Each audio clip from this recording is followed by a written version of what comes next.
I strålande sommarväder firade flygflottiljen F10 vid Ängelholm 50-årsjubileum den 5 augusti. I centrum för publikens uppmärksamhet en livslevande J-29 flygande tunnan. Under drygt 10 år, på 50- och 60-talet, var tunnan i tjänst vid F10 och många minns planet som det första riktigt moderna som man på den tiden inte var så lite stolt över. Tunnan avlöstes av Draken 1964 och än idag, drygt 30 år senare, finns Drakarna kvar på F10. Viggen var nästa steg i utvecklingen av svenska stridsflygplan. Och om några år kommer JAS 39 Gripen att bli hörnstenen i det svenska flygvapnet. Ett högteknologiskt miljardprojekt. 50 års teknikutveckling skiljer tunnan från Gripen. Det här flygplanet som jämfört med dagens flygplan egentligen bara var en motor, ett skal, en stol, ett par kanoner och lite roder. Då. Det var inte mycket som kunde gå sönder. Det är ett roligt flygplan att flyga. Mycket. Mycket bra. Jag har ju själv spolat jakt först och sen spaning och jag upptäckte att det var ju alldeles fenomenalt att manövrera på låg höjd med. Den här dagen flög tunnan igen efter 20 år på marken. Tack vare ett entusiastiskt frivilligt renoveringsarbete av ett gäng pensionerade tekniker från F10. Jag har själv flugit 1182 timmar. Är det något speciellt med den här kärran? Ja, det var ett av världens modernaste flygplan och det var ju Europas första flygplan som var pilvingat. Och det hade ju sina specialiteter. Den var ju ganska svårflugen 29an. Men när man lärde sig den så var den rar att flyga. Har den en speciell plats i ditt hjärta? Ja, jag har ett fotografi på mig som alltid bär närmast hjärtat. Och det är 29an. Den här J-29an, Gul Rudolf, togs ur tjänst 1968. Samtidigt som piloten senast spakade en tunna. Efterhand när man fick flyga då kom det igen de här gamla tjänsterna, brumljud och vibrationer och speciella flygegenskaperna som flygplanet har. Så man känner sig relativt hemma nu efter 6 pass i den. Det är en del avundsjuka killar runt omkring här. Ja, jag förstår det. Idag när man ser Gerhard här flyga omkring så är det ju tveklöst så att man är avundsjuk. Det vore dumt att förneka det. Men samtidigt så är vi väldigt glada och de som nu har jobbat och slitit med detta flygplan, de ska ha mer än tack. Och vi har lite tår i ögat och det klappar i hjärtat, så är det. Den har flugit in i ditt hjärta. Ja, den sitter där för alltid.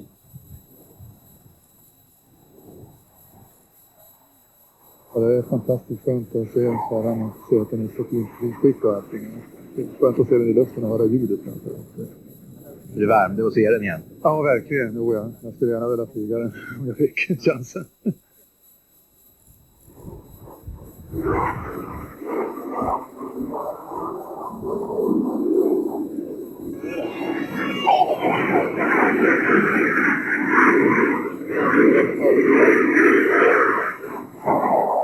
J-29 blev ryggraden i det svenska flygvapnet under en period då jaktflyget förstärktes med 50%. Ett eventuellt luftangrepp skulle mötas av ett massivt jaktförsvar. Det var 8 man liksom i division. Man leddes mot ett mål. Och det var ingen som kopplade av utan alla fick samma information och ögonen gick runt och spanade enligt en viss metodik runt horisonten. Och det gällde att så snabbt som möjligt hitta fienden då som man hade för att då kanske kunna utnyttja överlastningsmoment till exempel. Jämfört mot idag där man alltså leds små radar och själv har en egen sökande radar. Där i varje fall den som leder förbandet på ett stort avstånd och många gånger kan få målet liksom styrade in. Det var förvånansvärt vad 29 var. Det var ju ett verkligt kurvvänligt flygplan. Och när man utnyttjar det här i förband, man jobbar ju som minst i rutter 2 och 2. Man kunde såg åt varandra, titta bakåt åt varandra. Och när man kunde flygplan utnyttja detta. Och vi hade ju sådana här undanmanöver gjorde som var våldsamt tuffa undanmanöver. Det gjorde ju att ingen flygplan kunde komma in på som vi verkligen tog in. Under tunnantiden var det tradition att flygkadettskolan skulle göra en årlig utlandsflygning med sina 3 divisioner, 24 flygplan. Oftast flög man till länderna kring Medelhavet. 1963 besöktes bland annat Grekland med obligatorisk kransnedläggning på den okända soldatens grav i Aten.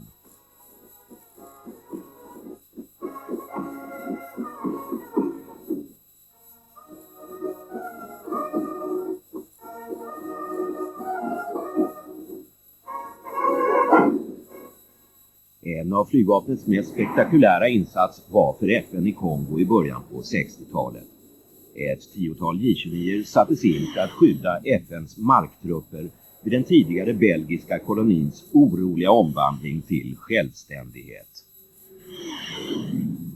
Den svenska flygindustrin tog med J-29 klivet upp till internationell världsklass med ett stridsplan fullt jämförbart med Sovjets MiG-15 och USAs F-86 Sabre.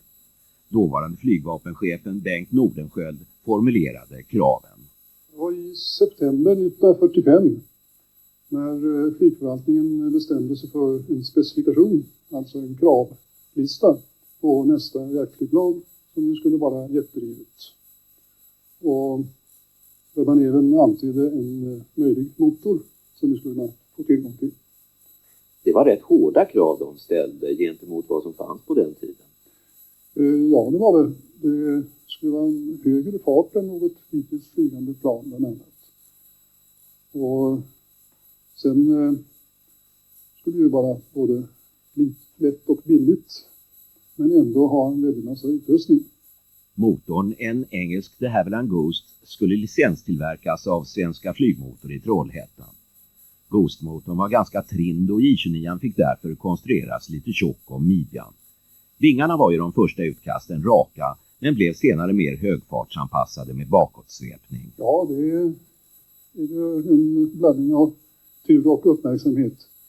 Men en av mina kamrater, Frid Wenström, var nere i Schweiz för att diskutera med kollegor till oss. Och en god vän la fram en rapport, jag har den här, som är från Tysklands, ett laboratorium i Tyskland och strax före krigsslutet. Och där står det en hel del om uppseendeväckande prov i vindtunnel och beräkningar beträffande filformade vingar. Den här rapporten den hade blivit beslagtagen av de allierade informationsofficerarna, men antingen för att de inte kunde läsa tillräckligt bra tyska eller att de inte förstod sig på det som var flygtekniskt intressant, så väckte den inte uppmärksamhet i USA förrän långt senare. Vi däremot lyckades få en för all del nästan oläslig kopia på sätt som jag inte vill gå närmare in på. Och när vi läste den så fann vi då att vinsten med pilformade vingar var alltså betydligt större än vad man hade beräknat. Tanken var väl i och för sig inte ny, att svepa vingarna för att få så att säga smalare tvärsnitt gentemot luftströmmen. Men att vinsten skulle bli så pass stor, det var en nyhet för oss. På 3 år lyckades Saab ta fram det första provflygplanet och den engelske testpiloten Bob Moore engagerades för flygutprovningen. Vid ett möte på ett flygmuseum i England 1976 ser han planet för första gången på 30 år. Han minns när de svenska ingenjörerna visade honom ritningarna på tunnan 1948. I know as little about blueprints as anybody on earth. I want to see hardware, and the prototype mock-up was already in existence when I arrived. And I started work fairly soon after that on the mock-up, dealing with cockpit layout and that sort of thing. Those things I understand, but blueprints I don't. But you didn't have any doubt that it would function in the air? No, I had greatest confidence in the people at Saab. What do you remember of your first flight? Well, the first flight itself went very well indeed. But before that, I did my last hop before the first flight, and I exceeded the ground speed that I should have done for the length of the runway. And when I put the brakes on too hard, we started snaking. It's the horror of people in flying control.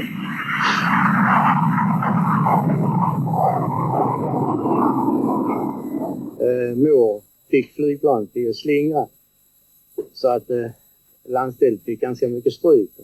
Han stannade upp och vi fick springa ner på fältet i Isingen, jag och hållbarhetskill och titta på landstället om vi vågade släppa upp igen, men vi kunde inte hitta någonting. Så att han fick göra en ny rullning och uppstigning. Can you describe your feelings? I said, what the hell am I doing up here? Yes. But then, once one started doing a semi-stall, not right down to the store, to see what speed you could get to landing, and handle beautifully, and I landed. Now it's almost 30 years since you last saw the flying barrel. It is. Yes. What was your feelings when we came down here at Southend and you saw it again? Like meeting an old friend. It was. Yes. And a good old friend. A good old friend. Did it have any bad habits in your opinion? By the time I left in 1950, we had one problem that I had not been able to solve, nor for that matter had the aerodynamicists. We had Dutch roll, which limited the Mach number to 1 below the specification. The solution was found when I was back in England. I juni 1950 visades det nya jaktplanet upp offentligt för första gången för höga militärer och politiker. 2 år senare kom det ut på det första flygförbandet som blev F-13 i Norrköping. Förarutbildningen startade omedelbart och en av de viktigaste övningarna var att bekanta sig med flygplanet rullande på marken med läraren i en bil framför.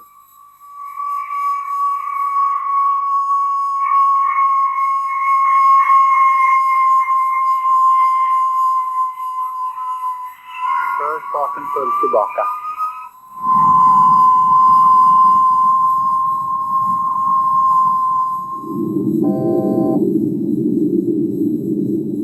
Det talades om att flygplanet var svårt. Man taxade runt och sen gjorde man så kallade pådragsövningar. Sen kom man i luften, ensam. Och då gick man upp på 4000 meter och så flög man landningsvarvet. En gosse han gick i spinn 3 gånger, sen landade han. Efter det flög han aldrig 29 mer. Jag startade först utav gänget. Och det kändes väldigt, väldigt skönt. Men det var spännande, det lovar jag.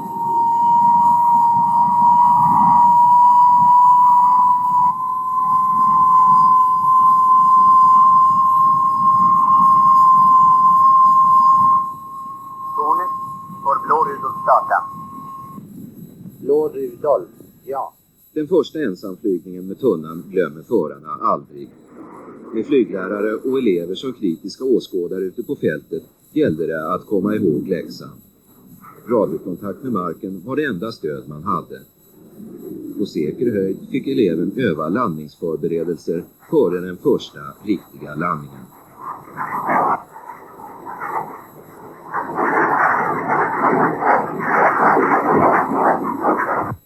Blå Rudolf från tornet kom in för landning. Blå Rudolf från märket. Höjd och fart, fråga. Minska farten till 300.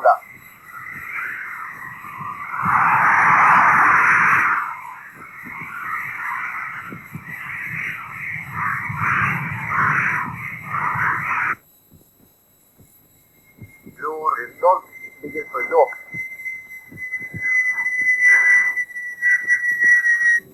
Det som jag minns mest, det var när man precis hade lättat och försöka få roderkänslan mellan att man har ett normalt höjdroder och sen hade man servo på skevroderna. Och man vinglade iväg bort över Enköpingsvägen. Vi var spända för att flyga in oss, och det var ju ett kvalificerat flygplan. Det var ju långt, långt utöver det vanliga. Och jag vet min bästa vän, rumskompis, han kom i mycket, mycket svåra girrollstörningar. Passerade fältet våldsamt, rollande fram och tillbaks. Men tog inte in någonstans och lyckades så småningom få in lite klaff. Och klarade sig, gick runt och landade igen. I förarinstruktionen nämndes inget om att J-29 kunde råka ut för plötsliga störningar i låg fart, speciellt under landning. En filmkamera som filmade av instrumenten gav inget svar på frågan. Plötsligt kunde ena vingen doppa ner, och när föraren försökte få planet på rätt köl igen gick det i backen på ett till synes oförklarligt sätt.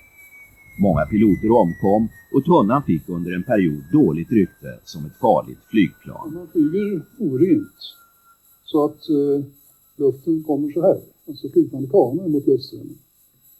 Då blir på den här vingen, den får större spännvidd, den blir längre än den där vingen som finns bakåt. Alltså ökar livskraften på den här vingen, minskar på den där. Och om man inte känner till att det väsentliga är att styra rätt fram i luften igen, utan försöker häva det med ett skevroderslag på den vingen, ställa ner skevrodret där. Det blir bara värre, för då ligger man med spinnroder, flygplan. Så det gäller att flyga rent på alla fyrvingade flygplan. Men det var inget problem under utprovningstiden, och det var heller inget problem på den första flottiljen i Norrköping som fick 29. För att där fungerade informationen bra. Sen när den skulle ut på ytterligare förband så måste det ha klickat någonstans i informationen eller inte bli tillräckligt starkt betonad. Flygvapnet upplevde under Tunnantiden sin glansperiod. Storleksmässigt det fjärde i världen. J-29 blev synonymt med det svenska luftförsvarets styrka och slagkraft. För folket blev Tunnan en symbol för tryggandet av neutraliteten när det kalla kriget rasade som värst. 661 J-29 tillverkades och under vissa perioder lämnade ett flygplan om dagen Saabs monteringsverkstäder. Tunnan tjänstgjorde under en brytningstid mellan traditionell och modern luftstridstaktik. Piloten hade hela ansvaret för att genomföra striden med sitt sikte och sina automatkanoner. Under Tunnans sista år i aktiv tjänst infördes visserligen målsökande jaktrobotar, men piloten var helt beroende av ledning från marken för att hitta motståndaren. Ett nytt luftbevaknings- och stridsledningssystem, Stril 50, byggdes upp under den här perioden. Nymodigheten radar kunde upptäcka ett luftangrepp på långa avstånd och hjälpa stridsledaren på marken att leda jaktförbandet mot målet. Hjärnan i det nya systemet var luftförsvarscentralen, där man fattade beslut om jaktinsats mot ett misstänkt mål. Martin Blå, Martin Gul, starta söder, stigning. Starta söder, stigning. På jaktflottiljerna hölls under den här tiden en mycket hög beredskap. Det kalla kriget, Berlinkrisen och flera incidenter i Östersjön ledde till att flygplan periodvis stod stridsladdade och bemannade dygnet runt, beredda till omedelbar start. Falken 1. Led Martin Blå och Martin Gul mot 451, kanal Harald. Ser du dem? Ja, jag ser. Martin Blå från Falken 1.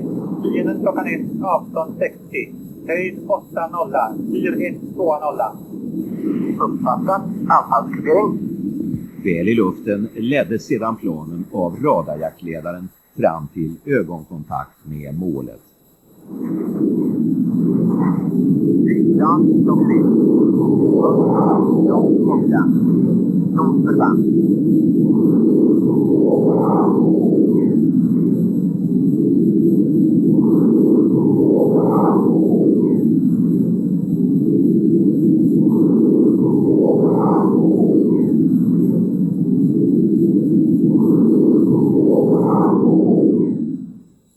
En version av tunnan utrustades med kameror istället för kanoner. Den skulle dels operera osedd på hög höjd eller överraskande på trätoppsnivå. Ett låghöjdsuppdrag över Norrlandsskogarna med en spaningstunna från F21 till Luleå var en hisnande upplevelse. Farten 750 och sjön kommer snart här. För att gå... Jo, där kommer sjön. Bra, in på den nu.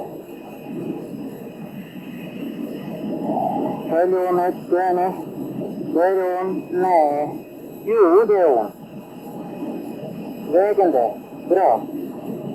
Där är hon. Där är vi knallar. Man ser tre toppen. Där ja. Vilken vägkurs. Vägkurs. Bra. Målet är framme. Målet är skärpning. Det är en. Målet. Där är målet. Ett brobygge. Några gubbar. Betongbrandare. Hur kommer ni gubbar? Ja. Mycket bra det.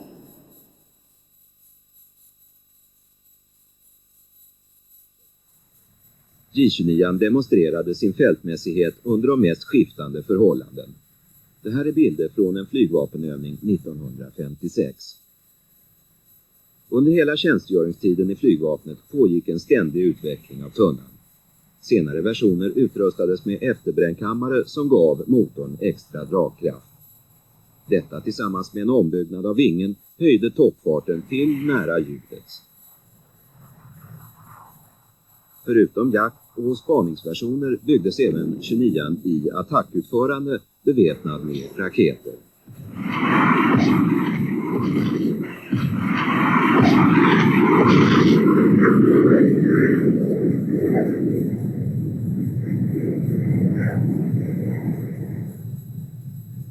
Många utländska militärer inbjöds till flygvapnets övningar och lät sig imponeras av vad den flygande tunnan kunde prestera. Saab gjorde stora ansträngningar att sälja tunnan till utländska flygvapen. Många länder var mycket intresserade men fick av olika anledningar inte köpa. Bara det neutrala Österrike passade som köparland och dit såldes 30 stycken J-29 som tidigare gjort tjänst i det svenska flygvapnet.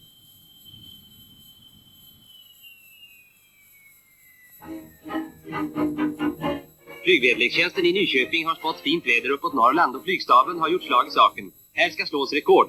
2 flygande tunnor S-29C plomberas. Kapten Hans Nej tar plats i det ena planet. Och fältflygare Birger Eriksson i det andra. Flygledartornet ger startsignal.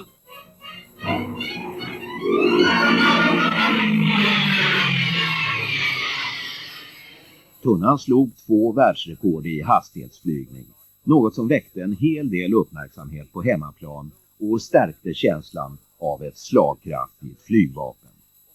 Det ena rekordet gällde 500 kilometer sluten bana och det andra 1000 kilometer, som alltså slogs av en roter spaningstunnel från F-11. Fram över målsträcket. Tiden är 1 timme, 6 minuter, 37 sekunder. Flygsträcka 1000 kilometer. Det 5 år gamla rekordet är slaget på bred marginal från 822 till 900 kilometer i timmen. Hösten 1961 begärde FN hos den svenska regeringen att Sverige skulle ställa upp med stridsflyg i Kongo som nyligen blivit självständig. Oroligheter hade utbrutit och Katanga-provinsen brutit sig ur den nya statsbildningen. FN hade sänt marktrupper som nu hotades av flyg från Katanga. I en första omgång flögs 5 stridsladdade J-29 ner till Kongo och baserades i Lualaba vid gränsen till Katanga-provinsen. När vi skulle flyga ner våra 29 till Kongo, då var det ju amerikanska piloter som skulle flyga transportplan. Och de tittade på våra hemmagjorda kärror som just svensk hemslöjd. Och undrade om vi skulle klara alla de här, om det nu var 13 mellanlandningar. Men vi fick vänta på dem, för deras kärror fungerade inte med våra djur.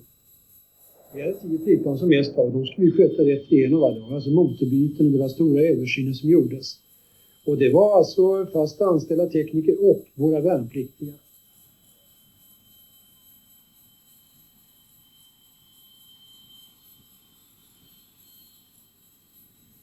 Och Katanga där vi jobbade, det är lika stort som Sverige till yta.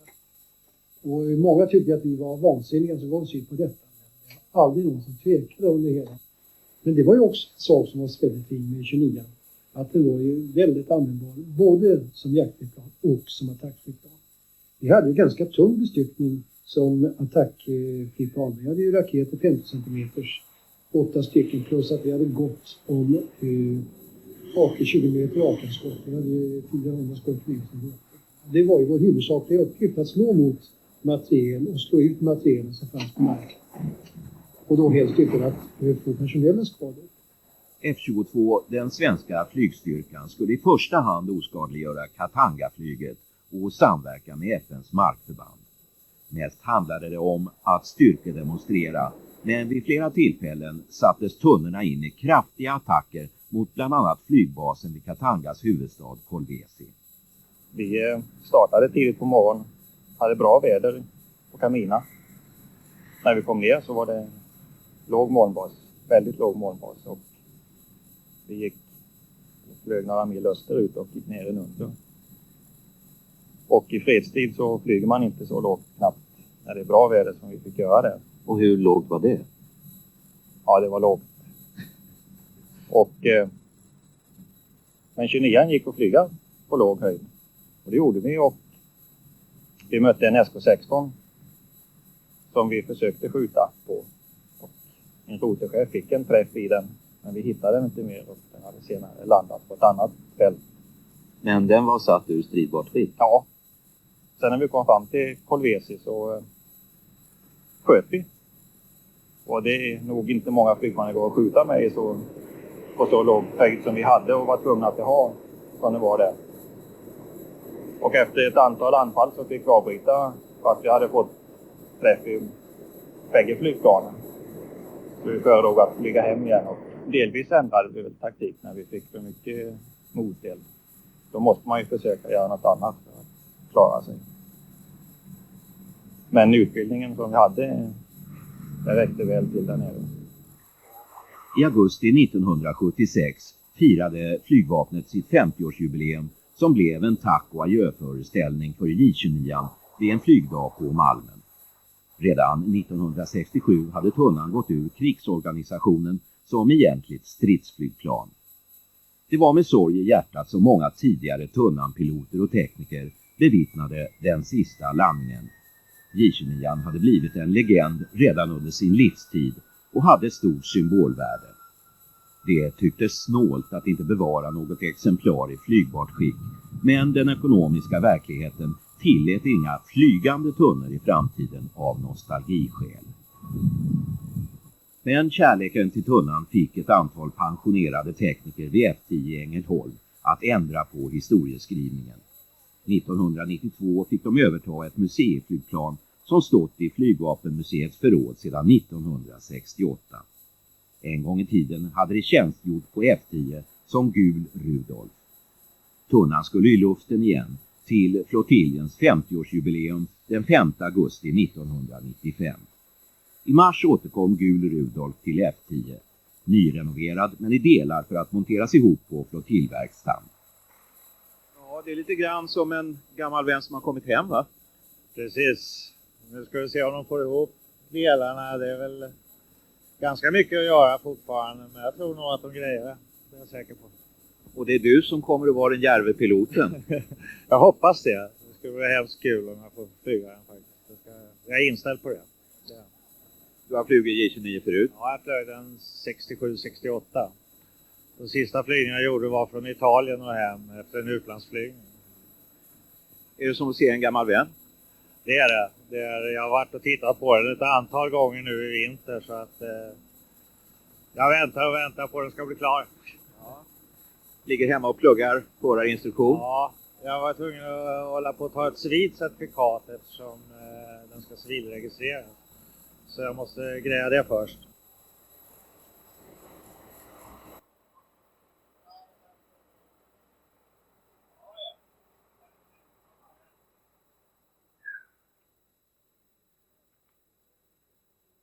Men när vi tog ner det här flygplanet för 3 år sedan i maj 92, då var det en vision och ett stort mål framåt. Ska vi verkligen klara av det här? Den såg ju väldigt lovande ut, för den var ju mycket välhållen. Den hade stått torrt. Och till och med bränslet i bensinen i tankarna. Tänka sig, de har rullat in det här flygplanet precis som det var efter sista flygning. Som väl var. Alla tankarna är alltså friska. Och det hade vi ju inte väntat oss. Så det hade varit mycket svårt annars. Men det har också gett ett ökat förtroende att här kommer att gå vägen. Men det är knappt ett halvår kvar till jubileumsflygdagen och alla delar ska monteras ihop och systemen testas. Motorn är på översyn på Volvo flygmotor i Arboga och väntas inom några veckor. Vid midsommartid, ett par månader försenad, kommer till slut motorn. Volvo flygmotor, som bidragit till projektet med motoröversynen, har haft svårt att hitta vissa reservdelar och tekniker som fortfarande kunde skruva på tunnelmotorn. Får du prova i den? Det ligger en skärmmätare bakom ryggen. Ja, du prövar igen. Ja.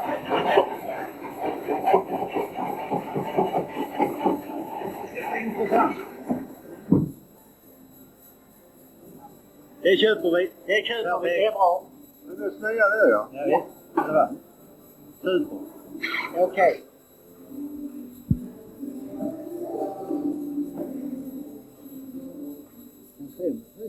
Verkmästaren vid F10s tekniska enhet, Sune Magnusson, har ställt upp på sin semester för att hjälpa pensionärsgänget. För nu är det bråttom. En ny plexiglashuv har monterats och det blir spännande ögonblick när den uppblåsbara tätningen ska provas. Nu ska vi egentligen hålla still 5 minuter för att kolla en backventil. 29 har varit den bästa. Som Saab har kommit ut med tanken på oss tekniker.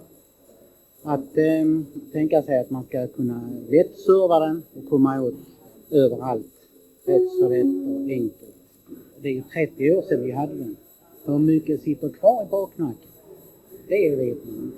Men efterhand som vi resonerar oss fram till det. Hur fungerar det där? Hur var det där? Jaha, så kan en kille lite utav det. En annan kille kan lite utav det andra. Och så makar vi ihop detta och resonerar om det. Är det gamla kamratgänget som har samlats igen? Ja, vi tillhör olika kompanier. Men det är ju kompisar från den tiden. Jag är alltså 66 år nu. Jag har gått sedan 6 år tillbaka i pension. Men de andra det är betydligt äldre. Du hörde dem själva innan. Tryckkabinen täthetsprovas. Men det läcker. Luften strömmar ut vid huvudtätningen. Det är mest med denna sidan den läcker här.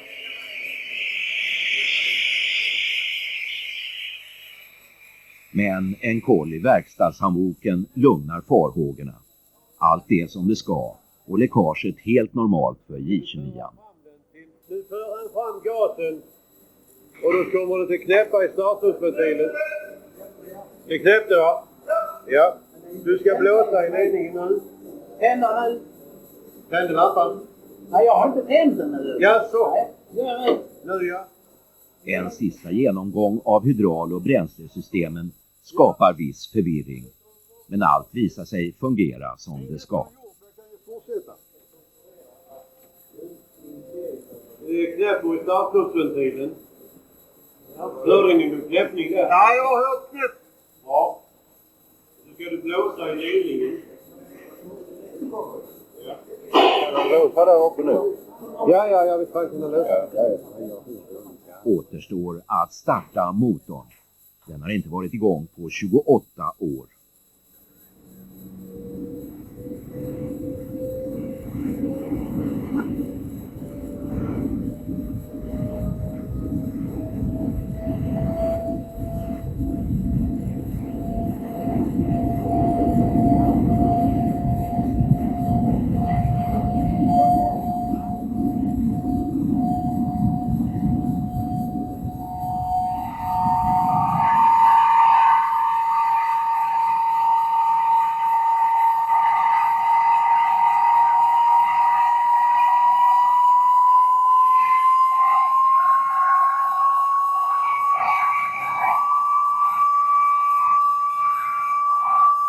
Nu kommer alla med, men inte Rolf.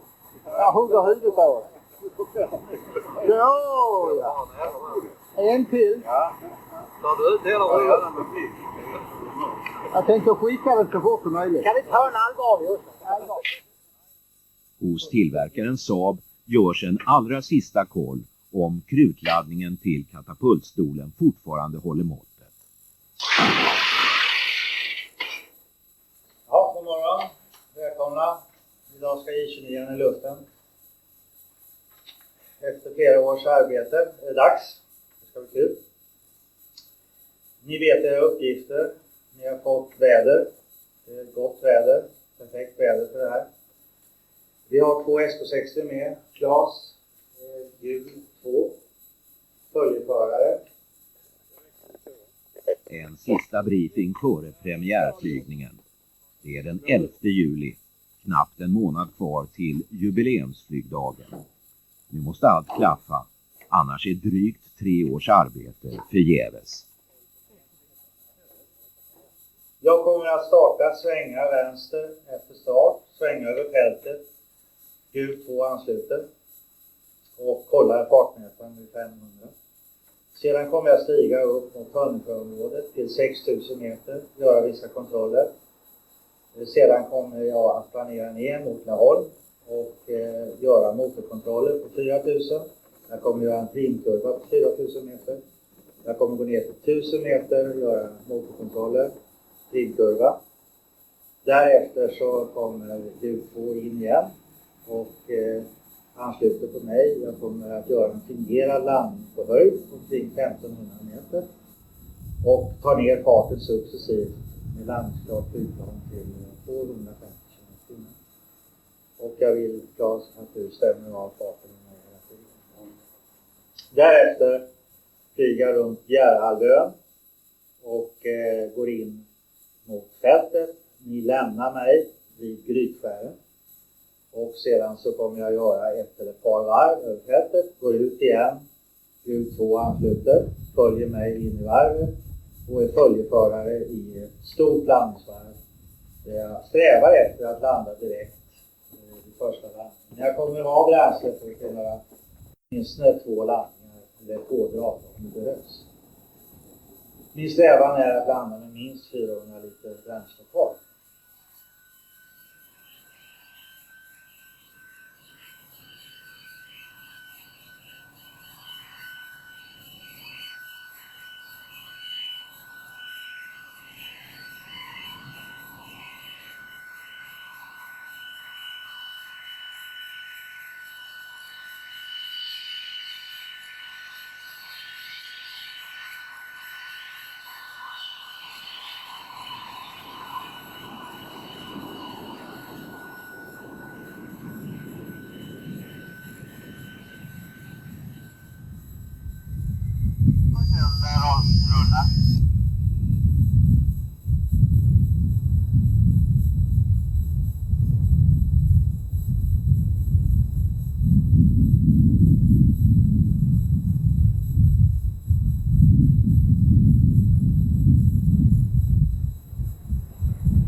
Jag svänger vänster faktiskt. Ja, du vinglade inte en bra med. Nej, excellens. Kommer på den sidan. Känns lite ovant skev rundra framförallt. Jag förstår det. Du har allting inne som jag kan se. Det finns ingenting som glipar. Nej, nej. Jag går upp på 040 någonting nu och ökar farten. Ja.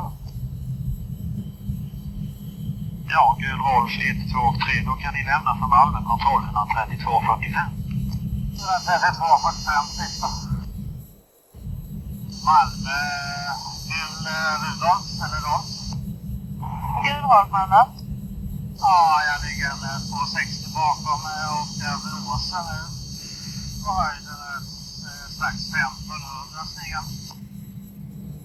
Gul Rolf, jag har kontakt med 60 och i området hos Talla och Byholma och ner mot Johed har ni disponerat i 4000 meter och under.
Ja. Den är ute.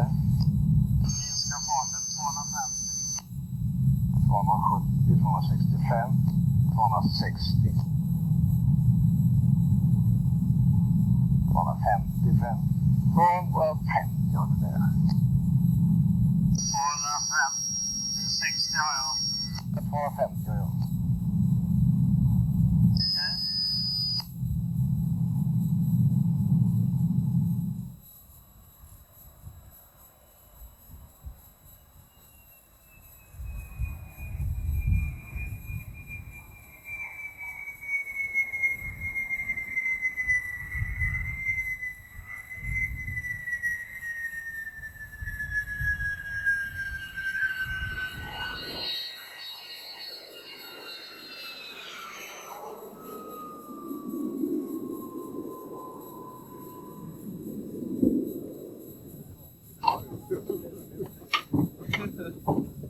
Det var en höjdare.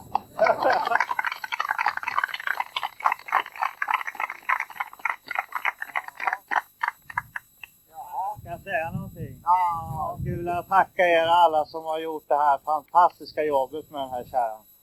Kamratföreningen på F10, pensionärsgänget, som inte verkar vara några pensionärer precis. Har gjort fantastiskt jobb under flera år och på slutet har vi haft hjälp av Sune, Jörgen, Christer och allt vad ni heter på tekniska enhet. Utan er hade det här aldrig funkat. Det är jag helt övertygad om. För det var mycket problem på slutet som ni löste elegant med. Jag skulle vilja säga att det här är precis som tagen ur skylten. Precis som den kom från Saab en gång i tiden. Den går helt perfekt. Jag är glad att jag fick förtroendet att flyga den här maskinen. Och jag vill tacka F10 som har gjort det här möjligt. Det var hemskt kul. Tack för mig.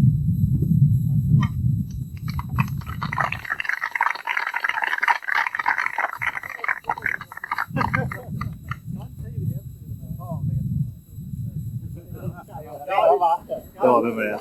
Jag trodde aldrig jag skulle få flyga i 29 igen efter så många år. Det här är nummer 1. Ja, det slår faktiskt ekoden en gång i tiden tycker jag.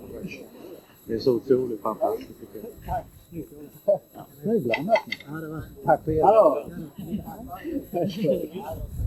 Ja, det var roligt. Ja, jävligt roligt.